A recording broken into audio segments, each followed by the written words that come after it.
It's the Full Court Press with Eric Franson and Jason Walker. Welcome back to the to the show that we're doing right now. Following the local teams, breaking down the biggest games with in-depth analysis and team interviews. There's going to be much higher expectations, sense of awareness of what we bring to the table.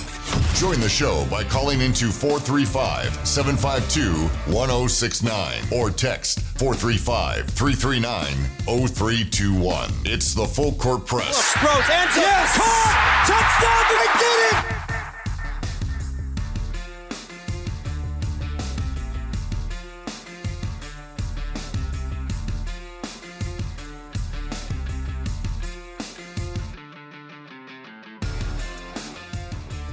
Welcome on into the Full Court Press. Jason Walker here. Unfortunately, Eric Franson is out of town for the next few days, so I have brought on, as I usually do, Tom Brady. This is number one fan, Ajay Salvesen.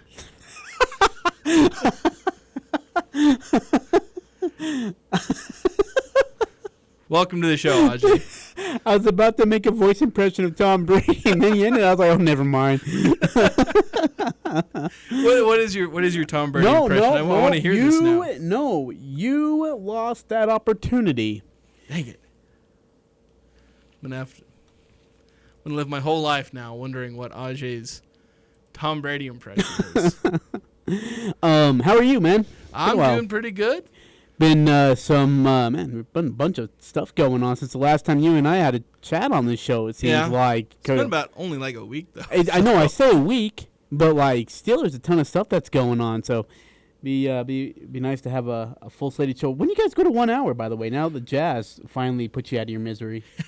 Probably the end of the month, I think, is when we were kind of.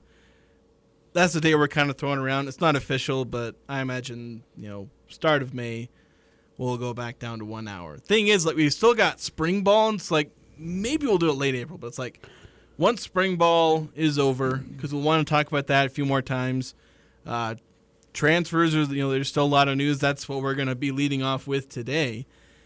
And there's some high school and Utah State spring sports we can obviously still cover and talk about. But yeah, after that point, it'll be changing. Of course. Then do you finally get to go on your vacations? Yeah, I do. I've got one scheduled for mid-May, which, funnily enough, Eric's going on a vacation at the same time.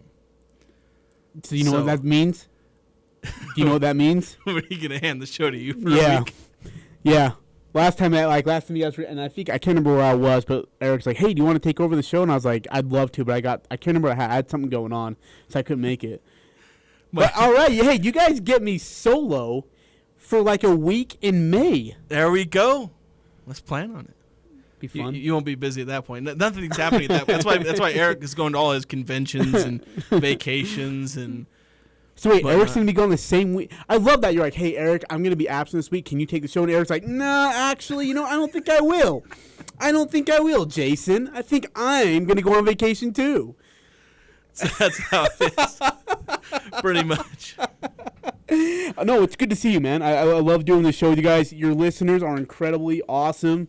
And I think they have a lot to be excited about with Aggie basketball and Aggie football. I don't know if there's a lot to be excited about right now. I mean, I know we're in spring, but I went to the spring scrimmage. Did you get a text from Doug about the spring scrimmage? Yeah, I did. Like, he texted me, but like I couldn't really do it because like you guys had the show. Yeah, with the show, like maybe I could have showed up because I think they did it like 3 o'clock, but I was like, I'd be able to go for like a half hour. Ooh, I mean, either like there's some things that you see in regards to that defense that is really, really good, and I love what the new DC has done in simplifying everything for these guys, which is awesome. I love seeing that. Yeah.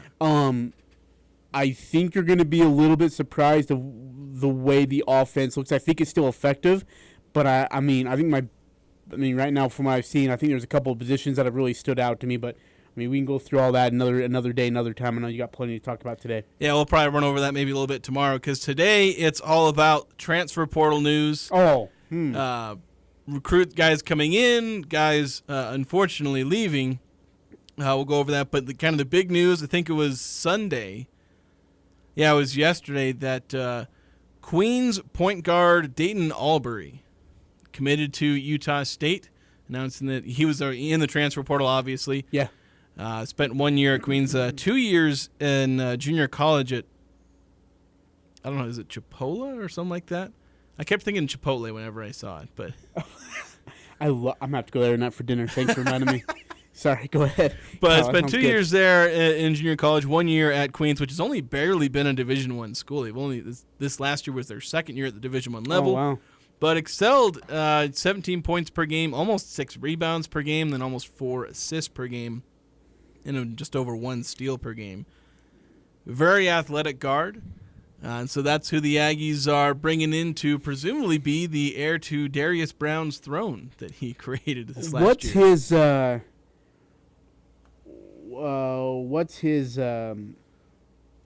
attributes? Weight, height, all that stuff. 6'2", about 190. His profile, he says he's 6'3".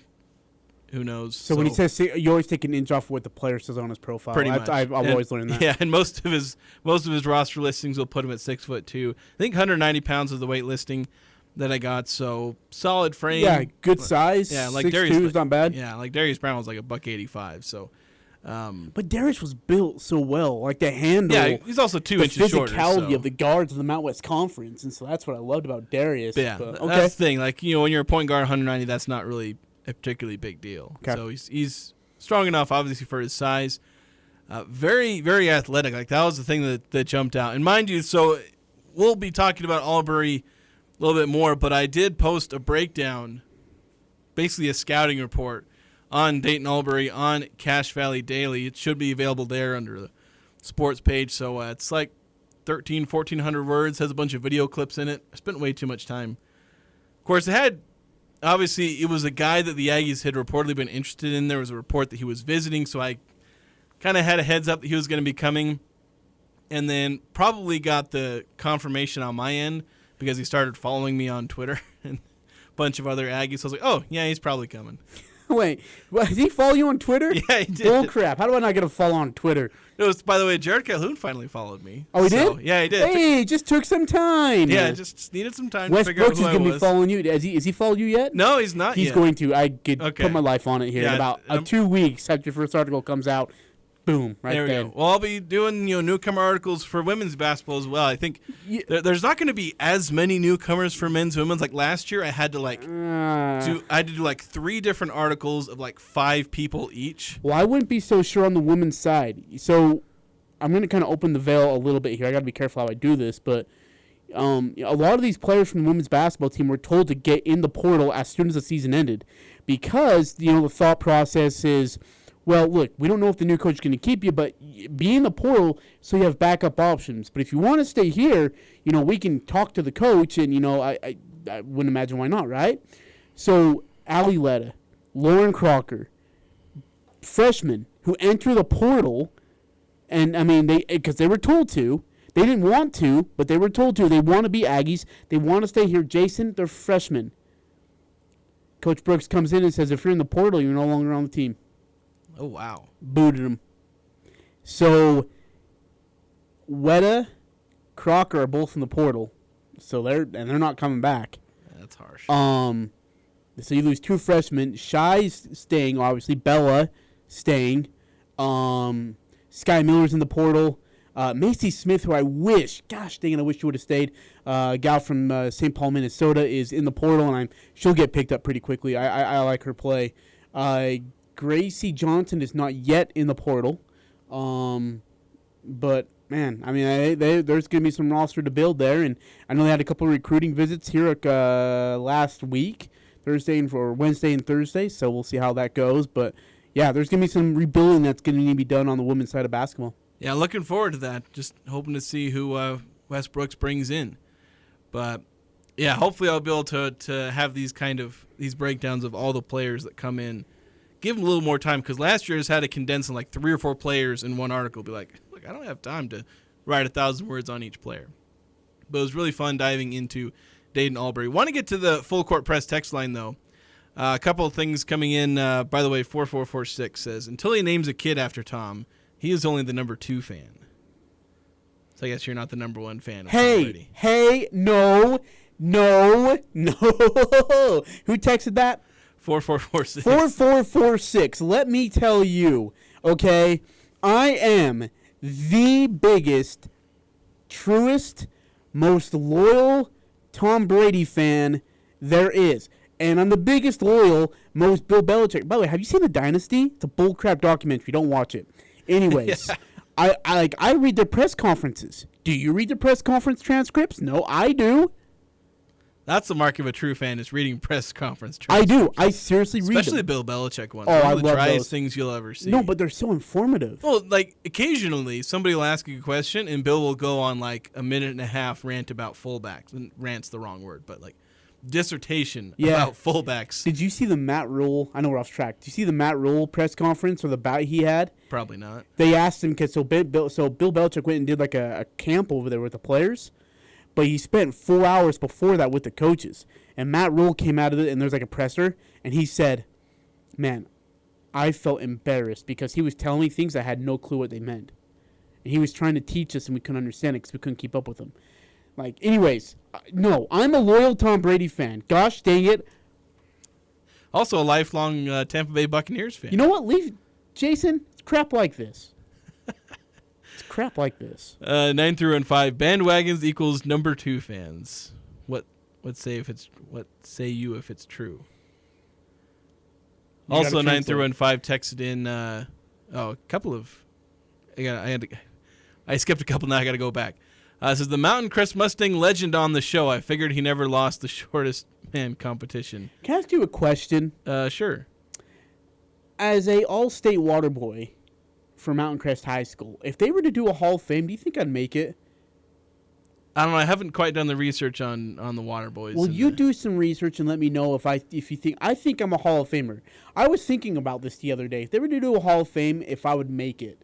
I'll take some straw polls of some of them. I would, and then that's how serious. I actually thought about who would present me. I have 2 people. Ryan Zimmerman, Rich Gittins. Out of those 2. To present me as like my, presenter.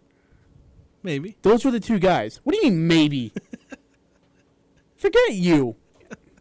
God. I'm sure you getting bullied on the text. I'm getting bullied by my co-host. It's unacceptable. That's why we bring you on, is so the textures can Just bully to you. let it all out. Roast hour, baby. That's what we're doing here. Anyways. It says, he continues to text. He says, I know that this much. Ajay was dedicated to the show when he was a host. I never remembered him leaving at the same time as the other host. I never remember. I don't. Oh, okay. So he's saying, I got to translate for you, Jason. That's sad. Yeah. Okay. So what he's saying is, we never had a show where both of us were gone, so we had to have somebody else sub in for us, which is true. Y'all said, remind us days before Ajay take the show solo, and us listeners will send food, gifts like moon pie and such for him every day solo. You the man. During that week of May, when Jason and Eric are in the Cabos together, and they're not even telling me, they're acting like they're going on their own separate trips, which is not true. They're going together to the Bahamas on Mr. Franson's dime. Yeah. Okay, you know what? Yes, send me food. Send me Survivor supplies. Yeah, I'll take food if you want to send them over to the office. No, you're going to be in Bahamas eating coconuts like you're in Castaway, like with Tom Hanks. I'm going to be in Kentucky. Yeah, sure. Wink. Kentucky. Have fun. 7241 saying, I don't know, Ajay. I heard Tom Brady likes pineapple on pizza. No, he does not. He likes avocado ice cream. He probably wouldn't eat pizza. It's too much grease. Well, I don't know. I'm sure there's like really healthy pizzas, like TB12. Yeah, I need to buy the he'll have his own TB12 recipe book, by the way. Oh, really? Yes, I need to buy that. Oh, man. Oh, I thought you said you had it. No, I knew need to, because I'm trying to diet. I knew he's got stuff like that because obviously he's tried to monetize his TB12 diet. Fair enough. By the way, getting on to kind of our main topics, 2444 sending this in really early in the morning, or I shouldn't say really, it was 7:43. That's really early. I think I'd woken up by then. Oh, yeah, you're probably at the gym. Great job, Jason. I was about to head to the gym at that point. So. Listen to you. I actually was. Okay. I've actually been good, going. you know what? Good for you. I know. It is good for me. I'm really proud of myself. I am too. Thrilled. But 2444 saying, I like the addition of Albury. I think a potential starting backcourt of he and Falstaff could be very dynamic in transition and attacking the basket in the half-court setting. However, I would be concerned at the lack of 3-point shooting between those two. What do you guys think about his fit on the roster? Great question. Great text. Yeah, definitely. So I pretty much, that was one of my first thoughts as well, was the pairing of him and Falslev. Like, holy cow, the terror they could inflict on opposing defenses, both those guys driving to the rim. Because Falslev, transition basketball for those two. Like, you get out and run with those guys. Oh my gosh! Like they can cause significant problems. You got Josh Uduje coming back as well, and that's another guy who can get athleticism out and run. right there for you. So there's imagine if Ian comes back too. Holy cow, that'd be the most athletic trio. Him, Albury, and Mason. Have the Aggies ever had a more athletic backcourt? Yeah, I would agree. No. But as far as the fit, the 3-point shooting. So Albury, his 3-point shooting, he doesn't do it a lot. He averaged 1.7 attempts last year. So about 55 on the year, which isn't a lot. But the thing is, go back. So last year he shot about 36%. And that 36% rate holds for like the last 3 seasons if you include his JUCO years. So over a 3-year span of about 107 3-point attempts, over a 3-year span, like he's shooting 36%. Maybe he was 102. So he's a decent shooter. His catch and shoot 3-point attempts, he was hitting about 35% of them last year, according to Synergy Sports data. So he can hit threes. He's not going to do it a lot, but if you kick it out to him and he's there at the 3-point line, he'll take one and he's going to make it at a solid enough level. He's not going to be an elite 3-point shooter, but he's going to hit it when you need it. And so you're not worried at all about Albury's 3-point shooting because he's pretty much fine. It's not like a strength, but he's fine. Mason, obviously his 3-point shooting numbers were a little concerning, but I've kind of said over and over that I'm not really worried about it because I think he's going to improve, just fine. Like, obviously where he was at last year is not where you want him to be. No. Yeah, absolutely. Yeah. But he's on the course of improvement. He showed that he can be a good shooter in high school. Was never an elite shooter in high school, but he was a good shooter. Then you move him back. He had like a 2-3 year break from playing basketball. Has to get back into the rhythm of shooting and obviously shooting, a foot or two back from the high school line. So Mason should come along. I think this year you're going to see him jump from, what was he, like 30-point-something% this last year? Yeah. He'll probably jump up, if you're being optimistic and if I'm right here, as far as like the fact that he is on, if I'm right about him being on the right track, you would likely see him jump to probably 33-34%. Well, he needs to be that elite shooter from the outside because it's going to have to be space. Like, I mean, you don't have great Osabor there now, so the double on great, creating open looks. He's going to be, and he does a great job of creating his own shot when he gets to the rim. I need him to be able to create his own shot from the perimeter while being contested. That's something he's going to have to be better at, and I think he will, like you said. I think Mason will improve dramatically in that regard. Another guy that needs to improve on be more consistent on the perimeter shooting, Josh Uduje. Great at getting it to the rim, great inside play in the paint, but perimeter-wise, needs to be more consistent for me. Yeah, and that's going to be a big thing for a lot of these guys that are returning, is you want to see them up their 3-point percentage. Even Isaac Johnson, who I've never really been worried about his 3-point shooting, but he was sitting at 34% last year, which is okay. That's like average. Mm-hmm. But you want him, you want to have at least a couple guys on your team that are capable of shooting close to 40%, because it goes from, they'll hit an open 3 if you need them, to somebody has to stick to that guy. And the Aggies don't have that person. And you really like to have that kind of player on your team. So hopefully, and Grant, I don't know if anybody will actually rise to that level, but maybe if everyone can rise to like 35-36%, that'd be a good substitute for not having like this, elite 40% 3, guy. What is your thought so far on, Isaac Johnson obviously coming back. What do you need to see, or what do you hope to see in regards to the portal and getting some post-play help now that Great Osabor probably would be on the out? Yeah, I think it's interesting because maybe you might want to try and go after a guy who can be a post-up guy.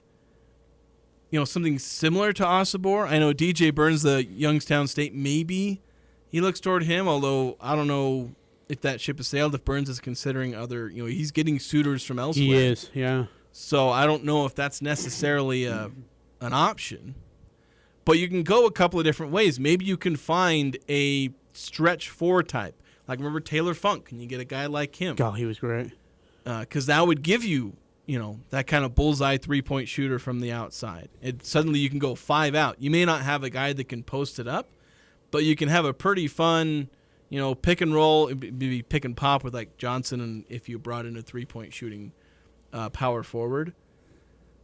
The only trick at that point is how good defensively would you be, because then you're lacking some muscle on the interior. But it just depends. There's just 2 different ways you can go with it. You can lean into the offense, where you're maybe a little more like Ryan Odom's teams, which could go 5 out at times, or try and make sure that you don't get out physicaled by some of the teams. That's my one concern, is that if you have a team like a 5-out team, like Ryan Odom's squad was, right? The problem is they couldn't handle the physicality. Brendan Horvath couldn't. I felt that was one of their biggest struggles, because once they got to tournament play, I thought they struggled with David Roddy in Colorado State, and they definitely struggled. Teams like that, who are good 5-out but can't play inside, struggle with teams like Missouri. Missouri was just much more physical, and then they could deal with that. They could play with that with no problem. Utah State could not. Now, I thought they were more physical on this year's team, much more, this past year's team, I should say.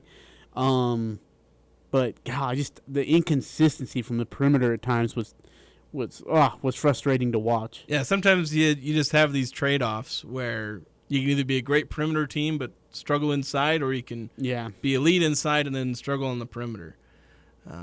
So, yeah, we'll have to see. I think at this point you'd like to see the Aggies add some muscle through the portal. Guys who can defend inside and rebound. You're going to need them. In Mount West play, you're going to need it. Yeah. And it shows every single year. Yeah. Let's take a quick break. I'll maybe continue this conversation a little bit on the other side, but there's also more transfer news also with Utah State football. Some news, not as good news, unfortunately. But we'll get to that next here on the Full Court Press. This is Ryan at My Mattress. We've partnered with Purple, Tempur-Pedic, and Maloof to bring an absolutely ridiculous truckload deal to Cache Valley. Listen to the starting prices for mattresses. Twins, $79. Queens, $199. All sizes available, along with financing and delivery. Hundreds of headboards, footboards, rails, starting at $50. Sheets, mattress protectors, anything to do with better sleep, starting at $5. Right now, the trucks are in both Cache Valley locations. Isn't it time to sleep exceptionally? Only at My Mattress. This is Jay from Daryl's Appliance. It's time for our annual spring savings event. Stop by this Saturday and enter to win a 16 cubic foot freezer. Double dip in savings with exclusive mail-in rebates. Save on scratch and dent appliances and get a 2-year parts and labor extended warranty for free. Support Daryl's, your local appliance store, and we guarantee to give you the lowest price and the highest quality service. Our 54 years in business has given us the experience you deserve. Join us for the biggest sale of the year at Daryl's Appliance, where service always comes first. Daryl's West on Airport Road. Listen for a live radio broadcast Saturday morning. Summer in Cache Valley is beautiful, and the Sportsman on Main Street has all your bike needs covered. Get your bike in now for service or a tune-up. We can usually get your service done in about 2 days. Be ready for the beautiful riding days ahead. If you need a new bike, we have kids to adult full suspension mountain bikes and e-bikes for around town or the mountains. From bikes to helmets to locks and clothing, come and see us at the Sportsman on Main Street in downtown Logan for all your biking needs. Advanced Fireplace and Stove wants to thank you for voting them 3 years running the gold medal winners in the Best of Northern Utah contest. With over 35 display models in their showroom, their goal is to make the process of making your home comfortable and cozy an easy experience. With premier brands like Napoleon and Dimplex, they have something for every style, every home, every budget. Building or renovating, they've got you covered. Advanced Fireplace and Stove, where comfort is their business. Beazer Lock & Key specializes in securing your world with their expertise in locks, keys, and hardware. Every aspect of their services is meticulously tailored to ensure your safety. They offer a vast selection of hardware brands and access control options, along with custom master key systems. With Beazer Lock & Key, you have control of your facility's access 24/7. For 28 years, Beazer has provided top-notch security solutions that stand unmatched in the industry. Visit 4th North, 1st West in Logan, or go to BeazerLock.com to discover more. Spring is here and new deals are blooming at Murdoch Hyundai. Pick your new car at our spring sales event. Everything feels new in spring, so pick a Murdoch Hyundai and drive renewed. Lease a Tucson SEL for $375 or lease a Kona SEL for only $347. And every new Hyundai comes with America's best warranty, a 10-year, 100,000-mile powertrain limited warranty, and owner's assurance. When you walk through our doors, you feel like family. At Murdoch Hyundai in Logan, Linden, and Murray, or online at murdochhyundai.com. Call 866-628-3065 or see dealer for complete details. Offer expires 4/30/24. This is The Odd Couple with Chris Broussard and Rob Parker. LeBron's run with the Lakers, I would call spotty, with the injuries, with some years not making the playoffs. No, I said that. I said spotty. I didn't say a total bust. But they did get the bubble championship. But there have been other bumps in the road. You mean a championship? I just said it was in the bubble. With Chris Broussard and Rob Parker. Weeknights from 6 to 8 on Sports Talk Radio, 106.9 FM, 1390 AM. The Fan. Breaking down the biggest games with in-depth analysis and team interviews. It's the Full Court Press with Eric Franson and Jason Walker.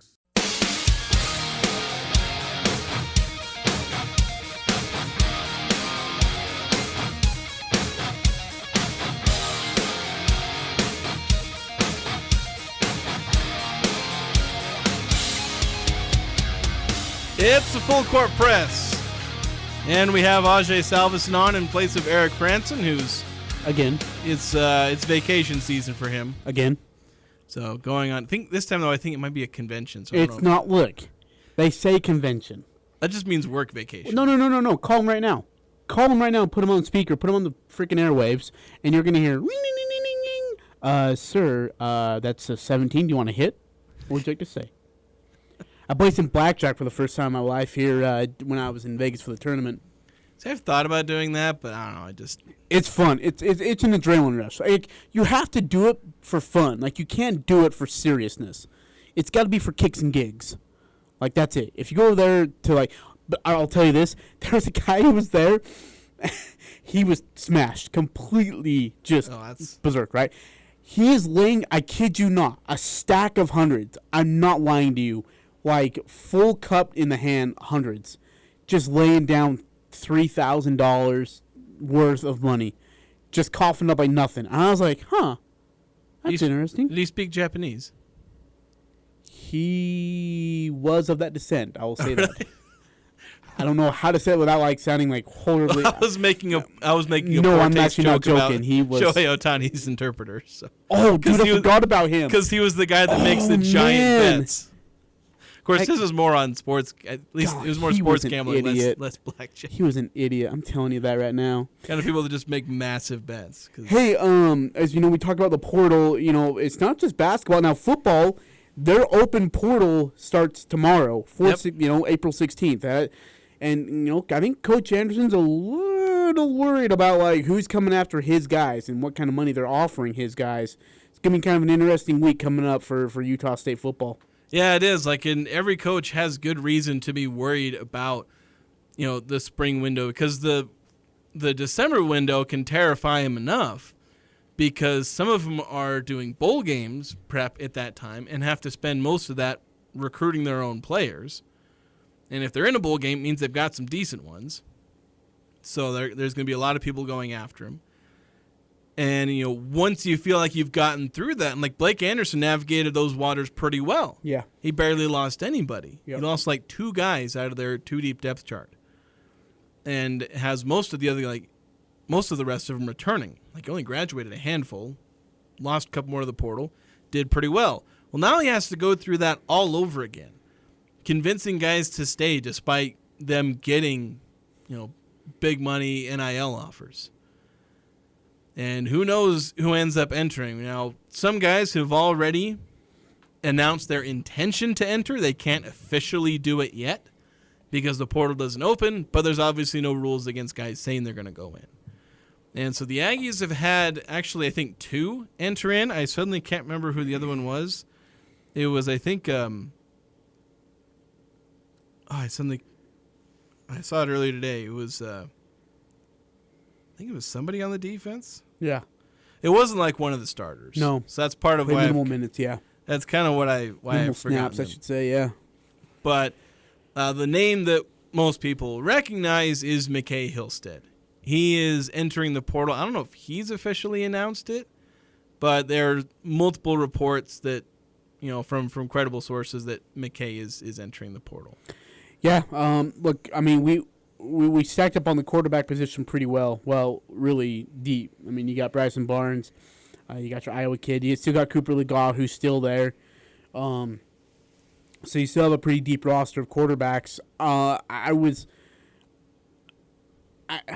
of me kind of wonders if, like, with Cooper being with the ones, if McCae was, and I don't know this for sure, but maybe being asked about, redshirting a year. Played some good snaps for Utah State. Just really young, really inexperienced. I thought he played well for the most part. But I think they're with Barnes, right? The experience, your backup, and then you got Cooper Legault. I think it might have been too deep of a chart right now where they said, hey, McCae, if you redshirt, come back here, ready to go in a year or two with some, a little bit more experience of underneath the belt, learning the game a little bit better and developing kind of a way to, I don't know, just quicker decision-making, better decision-making, so on and so forth. That I think Braxton was like, nah, let's hit the portal instead. And I wouldn't be surprised if BYU came calling. Yeah, probably. The thing is, Hillstead's talented, but it's curious for me because Hillstead had a very, I wouldn't say like clear path, but like a very viable path toward being next year's starter. Cooper and Petrus, they're both in their last year. They're done after this year. Yeah. So that clears up, and you battle with Bryson Barnes. Odds are they're bringing in another transfer portal quarterback next year. And the other part to me, and I think you tweeted this out, and Blake Anderson responded, if I remember right. But the other part of me is wondering if P5 teams contact McCae, threw out a ton of money, and we're talking six figures, and he said, yeah, absolutely. Yeah, that is very, very possible. Yeah, one of those within state, by the way.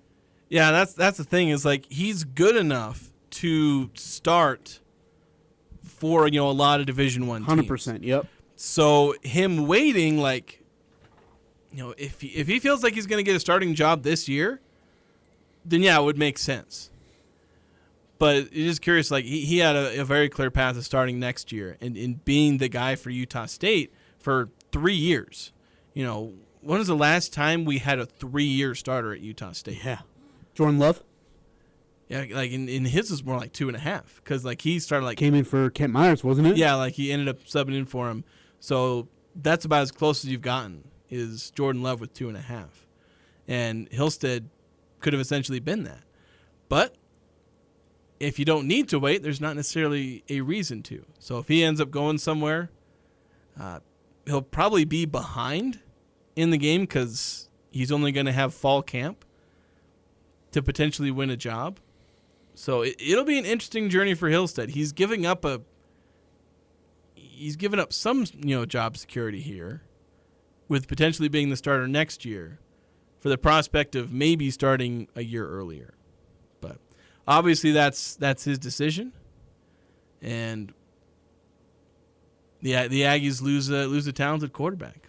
It's unfortunate. I like. I hope we don't get carved too much. Look, a lot of these guys are getting offered big money. A lot of these guys are, and we're talking caliber receivers, caliber defensive backs, caliber defensive linemen. Like there's a lot of guys who are getting offered a ton of money, and it's hard for Blake Anderson to come out there and be like, look, like we'll try and offer you as much as we possibly can to give you the best opportunity in regards of NIL or collective. But, I mean, some of these schools are just going to outcash you. Now, what you can say is, look, Kyle Cefalo is going to get you to the NFL. Do you like being an All-American? Do you like having a chance to go to the draft and playing professional football? Then stay here, right? Or, hey, look, like, this defense is going to be really, really good. Do you want to shine on the defensive side of the ball against teams like USC, Utah, and hopefully compete for a Mountain West championship? Then stay here.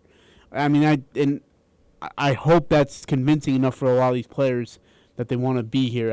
We'll find out tomorrow. Starting tomorrow, we'll find out. Yeah, we will, because if we see key guys entering the portal and then committing a day or two later to Power 5 school, we'll know that money has won the day. And even middling level starter guys, because those guys will get offered money in the portal to go to a bigger school, and they get lured away by bigger school, bigger name, obviously bigger paycheck.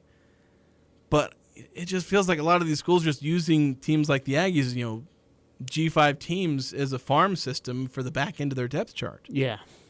To basically bolster their numbers, and they can. They like their budget for backups is as big as Utah State's entire budget, more so, because they're able to offer 6 figures for their backups, and the Aggies can barely offer that for their starters. Another concern for me is that they can't lose too many guys, because if they do, the way the schedule's set up is not soft, and there's no cushion at all. There's no break at all in this schedule. I mean, you start off with guys, you got Robert Morris, right? But then you've got USC, Utah, Temple and Philadelphia, Boise State, UNLV, and then you'll have an improved New Mexico team under Bronco Mendenhall. There is nothing, and then you got at Wyoming and at Colorado State. There is no part of the schedule where you're oh, thank you, a break, except for the bye week, and you're hoping half your guys aren't buried in body bags.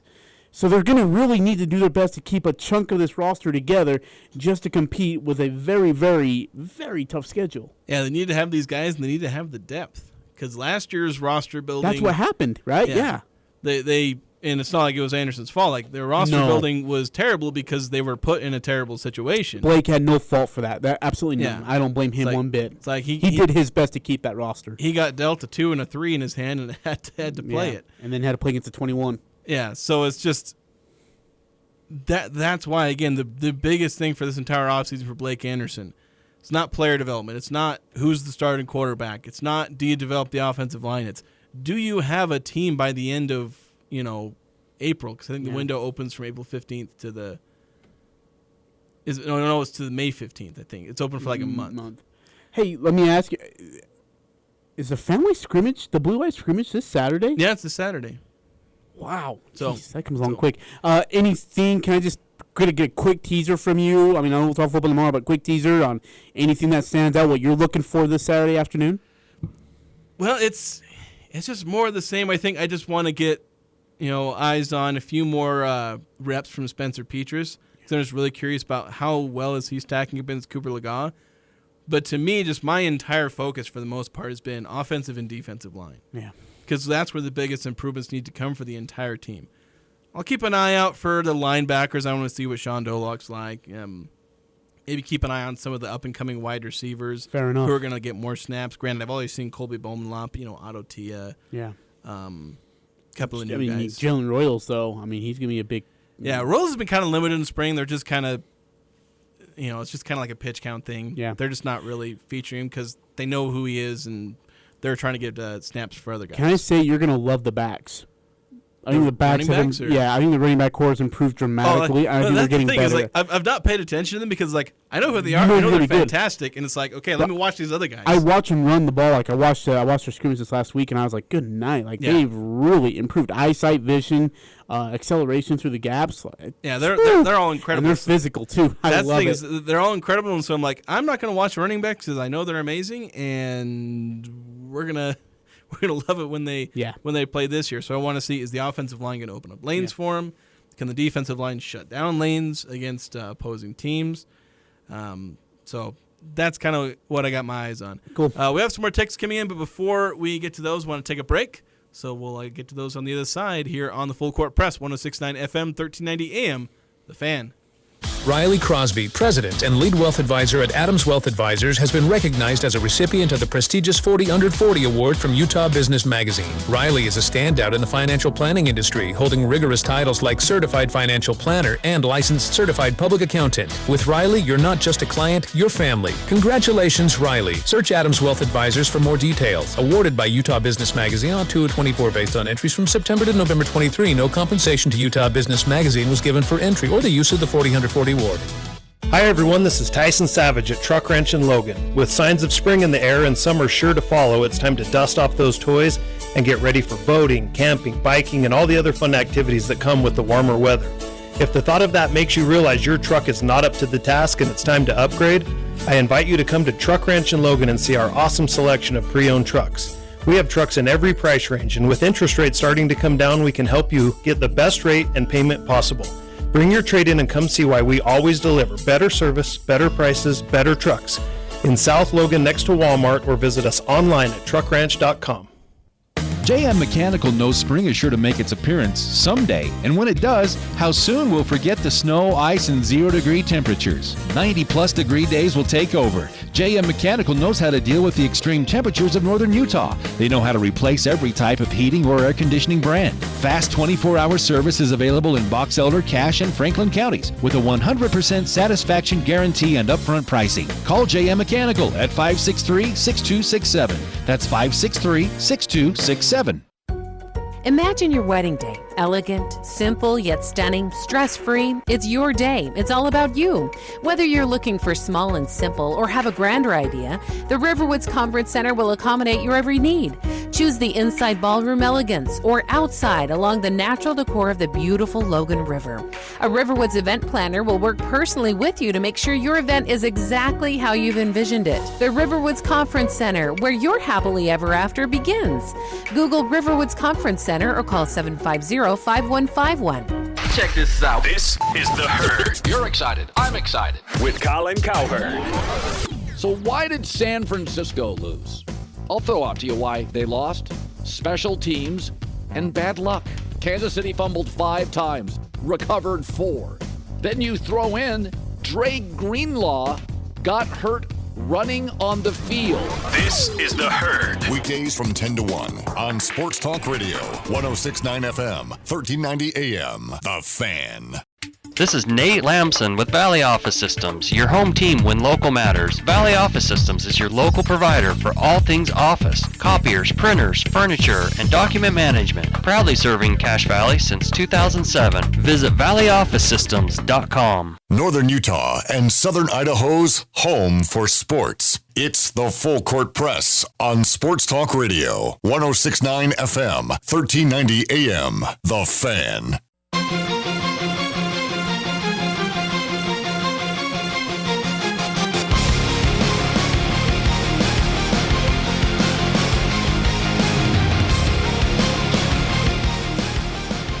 It's the Full Court Press. Jason Walker, joined by Ajay Salvesen, filling in for Eric Franson, who's on his second of 3 trips this spring. But you're like, second of 3 trips. How do you know there's not more? How do you not know more? He's got more planned. That I know of. In 2 weeks, Ajay, hey, will you come sub in on the Full Court Press for the next month? Yeah, sure, why not? Something like that. We've been talking a lot of transfers. The big news for Utah State men's basketball is they got a transfer, a point guard, Deyton Albury, who's going to be coming in and filling in the very big shoes left behind by Darius Brown. But he's an athletic, very quick guard who's got good passing vision. Queens didn't run a whole lot of complicated stuff as far as point guards and passing. So all I know is that he's done a lot of really good dump-off passes. I have a full breakdown of my thoughts on Cache Valley Daily, kind of a scouting report on Albury, so go ahead and read that.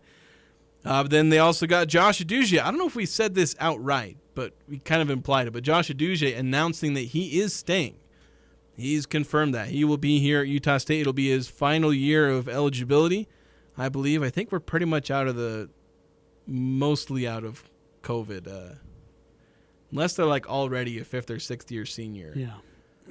We're just about done with 5th-year guys. I didn't realize this, but apparently Stephen Ashworth still has a year of eligibility. He does. That kind of blew me away. But thank you, COVID year, I guess. Right? Yeah, basically he's going to get 5 full seasons. A lot of people getting 4 or 5 or 6 seasons. So yeah, Josh Uduje sticking around, so the Aggies will at least have 3 real quality guards there. And I guess the one question maybe before we move on to some of these texts, Ajay. How would a backcourt, let's say, or like kind of a 3-guard lineup essentially, because last year they ran a 3-guard lineup. Yep. Let's say the Aggies go with Albury, Falslev, and Uduje.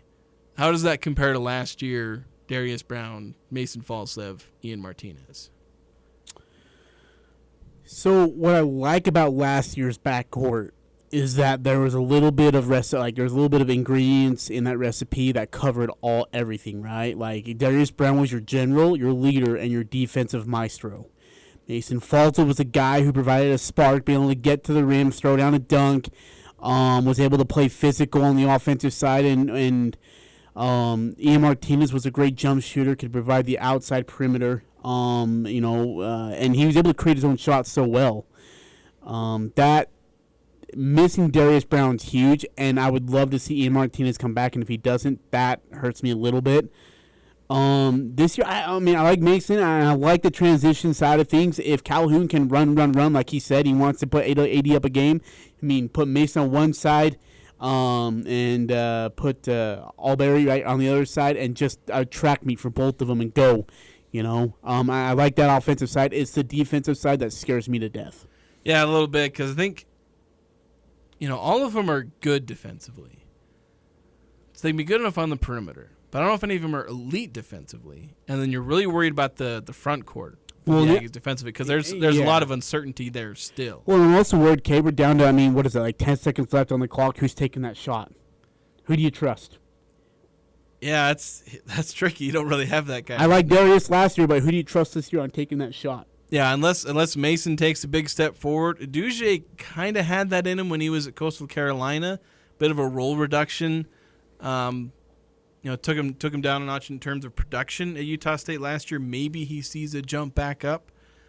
But yeah, right now you don't really have a guy that's proven he can be that right now. I would agree. If Ian comes back, you'd probably say him, but not sure yet. Not sure. What about you? Okay, so I guess you kind of answered the question already, but Darius, what's your view? There's not really a way you can say you're taking a step up, because there's just no way. Because you go across the board, Deyton's not as good as Darius Brown. That's not to be a dig on him. It's just really hard to match what Darius Brown is. Mason, he'll obviously same person, but I think he'll be better than last year's version. And Uduje, similar, but you'll probably lean towards Martinez. So like two of the three are not as good as last year's rotation. But I don't really think you're taking that big of a step down, because they're all three still really good players. But I think a point you made is that while last year they had a lot of variety, Albury, Mason, and Uduje, they're all pretty similar. They're all at their best when attacking the rim, but all kind of struggle. Well, Albury just kind of doesn't shoot from the outside a lot. Mason and Uduje kind of struggle shooting threes. So maybe there's a bit of redundancy there, but I think overall it's a good backcourt. Yeah, you're not going wrong there. But the question would be, what do you have around them to try and counter some of their weaknesses, but also help them build off their strengths? I like that. So we'll see what the Aggies do from here, what Jared Calhoun does from here. Want to get some text before we hit another break. 5374 asking, has one of our QBs won the starting job? The answer is, I think it's Cooper's to lose. I'll say that. Yeah, I think that's where we're at. But Blake Anderson, a couple times we've asked him, he's been like, we're not naming a starter. I think in spring is what it is. He won't name his starter probably till closer to week 0. Yeah, that's what he said. Like when we asked him about the quarterback battle last week, he wasn't going to name a starter, and he wasn't going to do that at least until fall camp. Yeah. But yeah, right now you're looking at Cooper Lega is kind of your 1A. Spencer Petras is like getting reps with the ones, but that's just part of the process of the QB battle. And I would say Bryson's a distant third. Yeah, at this point with McCae Hillstead in the portal. Yep, exactly. You're now down to I think Bryson, and I would be on. I think Bryson was I would say Bryson was behind McCae. Yeah, probably. So that's kind of where we are right now. They're still trying to figure things out. Cooper is like, if they started and played a game this Saturday, and heck, Cooper will probably be the first quarterback out for Saturday's scrimmage. But if you were starting a game this week, Cooper Lega would be your starting quarterback. Yeah. But that's not set in stone. He doesn't have complete hold of that starting job, because Spencer Petras is nipping at his heels. But we'll see how that goes the rest of the way. Cooper Lega is very much good enough to keep that job over Petras.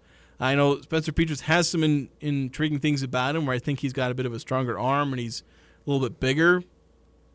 But Cooper's also much more mobile, and I think Blake Anderson certainly values that, really likes the ability of Cooper to actually get out and do something with his legs. Like, Petras can run, but there's a difference between can run and making a difference with your legs. And Cooper has that advantage, and he's not really outclassed in anything as far as passing when it comes to Spencer Peters. It's not just using your legs, but it's using your legs at the right time. I mean, when you're running a read option, right, and you got a play action fake, and maybe, you can have a chance to pull it back and you see a gap, it's making that decision quickly. Like, before you hand it off, you already know, and you can see the field and what's going to happen. Cooper's gotten a lot better with that. I've been really impressed as he progressed along the season last year. It's A, staying healthy for him, right? Yeah. And B, not overthinking it. Just letting it sling, not overthinking every single play. Yeah, I think he'll be all right. All right, we got to take one more break. When we come back, we'll finish up the first hour here on the Full Court Press. Devotion to country, service to Utah. Brent Orrin Hatch had a front row seat, watching his father serve our state faithfully in the Senate. A constitutional conservative and lifelong Republican, Brent Orrin Hatch is a champion for the rule of law. He's running for Senate to stop this lawless president from destroying our country from within. Hatch will fight to secure the border once and for all and take on Mexican drug cartels to halt the flow of deadly fentanyl. Brent Orrin Hatch knows the national debt is just as big a threat to national security. Hatch won't rest until the budget's balanced and won't cave to the big spenders in both parties. Pro-life, deeply committed to religious liberty, rock-solid Utah conservative. Brent Orrin Hatch for Senate. Paid for by Conservative Outsider PAC, which is responsible for the content of this advertising. Not authorized by any candidate or candidates committee. www.copac.us. S.E. Needham Jewelers is where Utah gets engaged. We offer a large selection of personalized service and extraordinary benefits with our integrity price guarantee. At Match Quality, you'll find our prices to be as low or lower than any store in the state. We consistently beat any 50 to 70% off sales, internet pricing, or so-called wholesale deals. In fact, we even price our diamonds at internet pricing, so you'll get S.E. Needham quality at internet prices. Open Monday through Saturday, 10 to 7, where Utah gets engaged. S.E. Needham Jewelers, middle of the block, at the sign of the clock. Rely now on a York Affinity Premium Comfort System to keep your home cool and comfortable. The new Affinity systems are smarter and more connected and more efficient than ever before, and you can cut your energy costs by as much as 50%. Call Advanced Heating and Air Conditioning, your local York dealer, to schedule a free system evaluation. Advanced Heating and Air Conditioning showroom is west of DI and online at advancedheating-ac.com. We're not comfortable until you are. Advanced Heating and Air. It happens every third Thursday. Come learn how to make an informed decision for your retirement, Medicare, and Social Security benefits at LSS Insurance. Hi, this is Bob Larson with LSS Insurance. If you're thinking about Medicare, you need to learn about Medicare. Come to our free Medicare and Social Security seminar the third Thursday, April 18th at 7 p.m. Call 752-9493 to RSVP. Call LSS Insurance, 752-9493. Learn about your Medicare options the third Thursday, April 18th. The Full Court Press. Connect with us on Facebook, Twitter, and online at 1069thefan.com.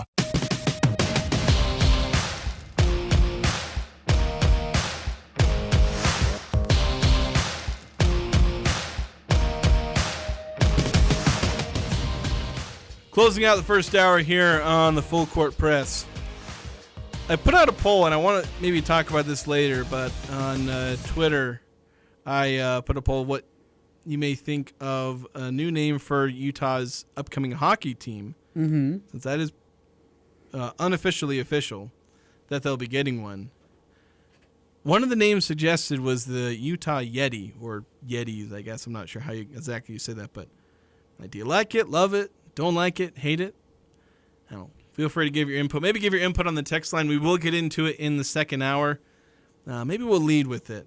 I know I was planning on leading with the Jazz, but my running record with Ajay is to say we're going to talk about the Jazz and then never actually do it. So you don't want to hear me say I'm right. You don't want to hear the listeners say, Ajay, you were right. Well, when we get into the Utah Jazz, we'll also get into the upcoming, I guess, Utah Yeti. Maybe. We'll see. I feel like I'm in the minority as far as my opinion. On what? On the Yeti? Yeah, on like whether or not it's So what's a Yeti? Because are we going to do the same thing as the Utah Jazz? We don't even play jazz music here. Well, apparently there's like Yeti or Sasquatch or whatever. There's supposedly sightings of that here. What's a Yeti? And it wasn't just like a Sasquatch, but snow. So Or like we're going to Bigfoot, call like- ourselves the Utah Sasquatches. But like Yeti, because it's snow. Utah. So, but I don't really know. A plural would be like what? Yeti. I mean, Utah Yetis. Yeah. Or why can't we just call ourselves Utah Family and the Hendersons? With like, you ever see that in the show? Henderson, like it's a bunch of Sasquatch. It's like a big Sasquatch that lives in a home Don't think with I'm his family. familiar with that. It's a '90s show. It's so good. I was only like born in the 90s, so I didn't watch too many shows that originated from there. What year were you born? 94. Oh my gosh. Turned 30 this year. One text before we close out the hour 9 through 5 saying if Ajay was in the Hall of Fame, would the place card say Gary Coleman? I don't know what 9 through 5's obsession is with calling you Gary Coleman. Yes, you do. I legitimately don't. You're going to have to explain it to me during the break here. I'm not explaining it to you. Okay, then. I guess I'll just never know. Google a photo and I'll explain it to you. Okay, I'll do that. Well, I'll do that during the break. Stay tuned. We'll have more local sports. Talk about the Utah Yeti. Why are you laughing at me? See you guys next hour. How dare you? I'm Dan Patrick, and this is Above the Noise. The competition between the PGA Tour and the LIV Tour has been polarizing. Golf purists are disgusted by the 54-hole competition with no cuts. But when you look at how it's affected the players' pockets, the added competition may not be that bad after all. In order to compete with the deep pockets of LIV, the PGA Tours continue to raise tournament purses to maintain fans and players' interest. The difference has been noticeable. Since the emergence of LIV in 2021, the 4 most lucrative seasons have been awarded in PGA Tour history. Scottie Scheffler made $14 million in 2021. Victor Hovland made $14 million in 2022. A Masters victory helped earn Jon Rahm over $16 million. And Scheffler was able to pull in over $20 million last season. After a dominating win at Augusta this weekend, Scottie Scheffler looks primed for a 3rd consecutive record-breaking season. And you can give a little bit of credit to the LIV Tour. I'm Dan Patrick, and this is Above the Noise.